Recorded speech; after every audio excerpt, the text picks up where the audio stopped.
James chapter 5. Go to now, you rich man, weep and howl for your miseries that shall come upon you. Your riches are corrupted, and your garments are moth-eaten.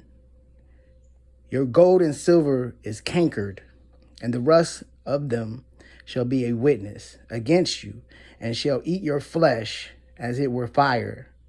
You have heaped treasure together for the last days. Behold, the hire of the laborers who have reaped down your fields, which is of you kept back by fraud, crieth. And the cries of them which have reaped are entered into the ears of the Lord of Sabaoth. You have lived in pleasure on the earth and been wanton. You have nourished your hearts as in the day of slaughter. You have condemned and killed the just, and he doth not resist you. Be patient, therefore, brethren, until the coming of the Lord. Behold, the husbandman waiteth for the precious fruit of the earth, and have long patience for it, until he receive the early and later rain. Be you also patient. Establish your hearts, for the coming of the Lord draweth nigh. Grudge not one against another, brethren, lest you be condemned. Behold, the judge standeth before the door. Take, my brethren, the prophets who have spoken in the name of the Lord, for an example of suffering, affliction, and patience.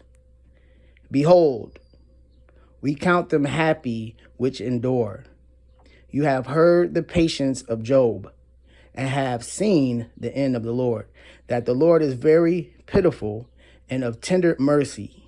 But above all things, my brethren, swear not, neither by heaven, neither by the earth, neither by any other oath, but let your yes be yes, and your no be no, lest you fall into condemnation.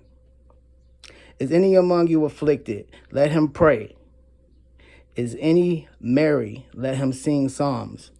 Is any sick among you? Let him call for the elders of the church, and let them pray over him, anointing him with oil in the name of the Lord.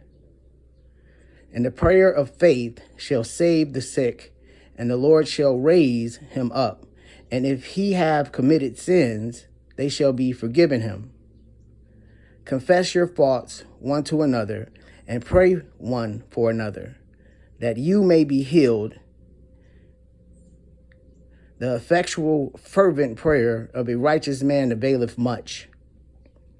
Ilus was a man subject to like passions as we are, and he prayed earnestly that it might not rain, and it rained not on the earth by the space of 3 years and 6 months. And he prayed again, and the heaven gave rain, and the earth brought forth her fruit.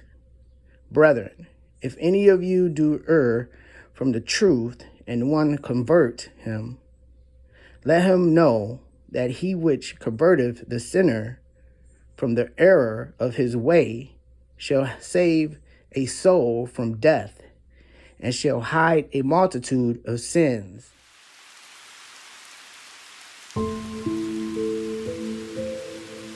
In this chapter, the apostle denounces the judgments of God upon those rich men who oppress the poor, showing them how great their sin and folly are in the sight of God, and how grievous the punishments would be which should fall upon themselves. Hereupon all the faithful are exhorted to patience under the trials and sufferings. The sin of swearing is cautioned against. We are directed how to act both under affliction and in prosperity. Prayer for the sick and anointing with oil are prescribed. Christians are directed to acknowledge their faults one to another and to pray one for another.